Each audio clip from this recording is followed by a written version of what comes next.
George Magnus is a senior economic advisor for UBS Investment Bank, joins me in the studio now. Lovely to have you with us, George. Morning. So is Greece going to exit the euro?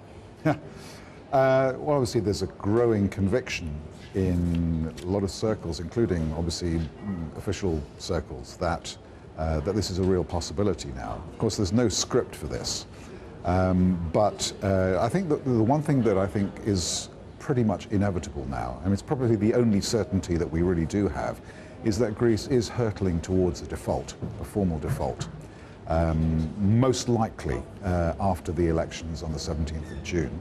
But of course, given what's happening in the banking sector in Greece and the kind of vulnerability of banks in other countries, it's also possible that this could be hastened in ways that would take us really by surprise, actually.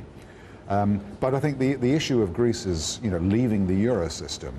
I mean, it doesn't necessarily follow that a default has to be accompanied by an exit from the system, although, of course, the circumstances under which this happens are giving a lot of people cause to believe that it's increasingly likely. So do you then make a distinction between Greece leaving the euro voluntarily and Greece being forced out, and would that have an impact on, say, how disruptive something like that could be? Most definitely. I mean, it's possible. I'm not saying this is likely, but it's possible that a new Greek government, when it is formed, might be able to get, if it says basically, we can't meet the terms of the Troika austerity program, we're not going to do it, we don't have a mandate.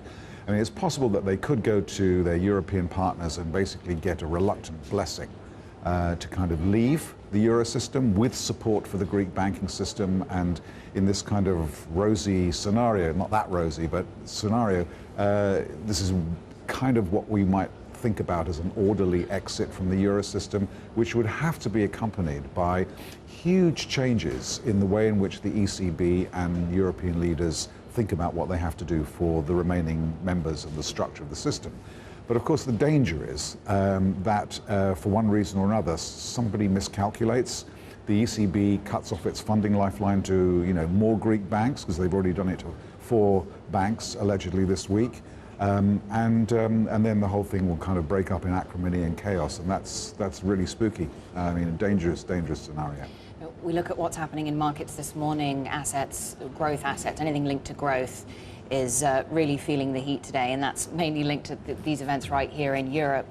But I suppose the big concern is not just Greece, but what it could mean for the larger Eurozone countries. So could contagion be stopped in this scenario? Well, of course, this is the key issue. I mean, it's possible, of course, that the collapse of the Greek banking system in and of itself is a big problem, which would need a lot of ECB support to stop or reverse. But of course, the bank runs, which have started already in Greece, and we've seen these, of course, in Spain as well, but maybe more related to local issues to do with Bankia and so on. But of course, the spread of bank runs and capital flight from the Eurozone, from other Eurozone countries, of course, would be really, really serious development, and would force at least 2 major technical problems. One is for the Bundesbank, which is basically effectively financing capital flight within the Eurozone. Would they be prepared to buy or to lend any amount of money to other Eurozone central banks?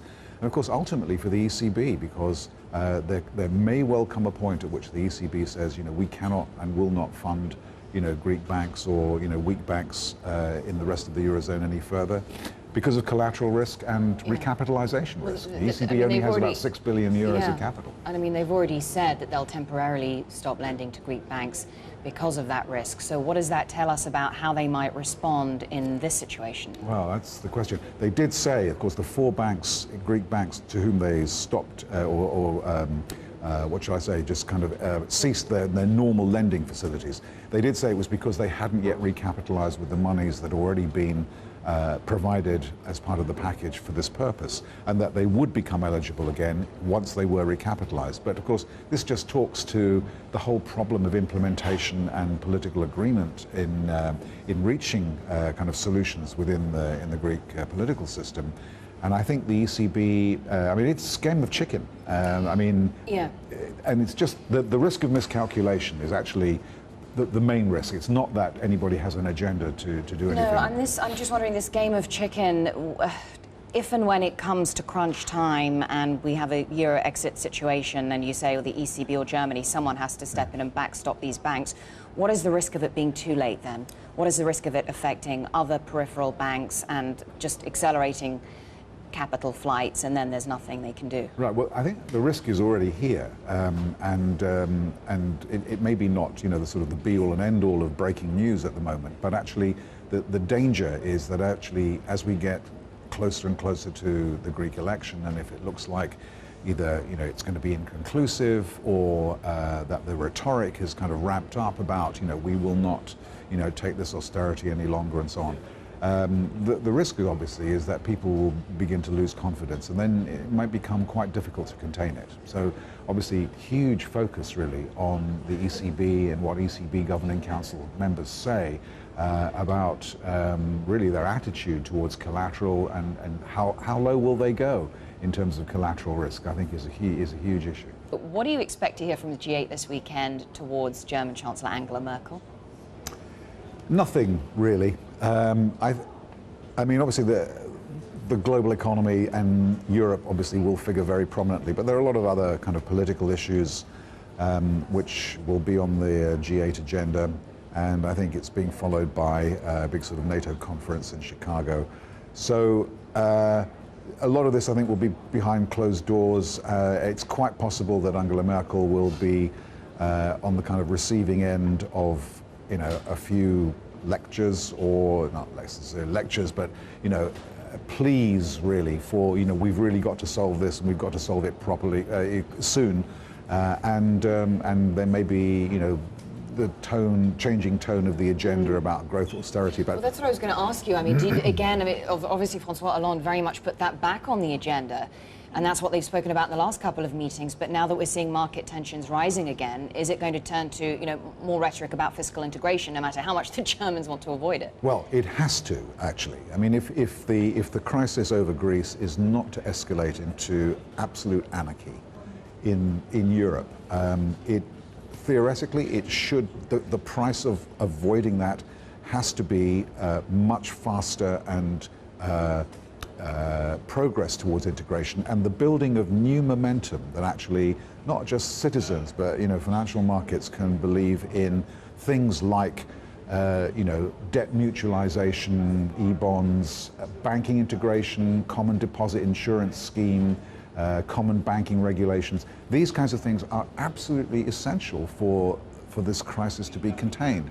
Now, if your question was, are they talking about these things? The answer is, I'm sure that some people are talking about them, but this isn't the agenda at the moment, and it needs to be. If they don't put that on the agenda fast, do they risk a permanent loss of confidence in the monetary union?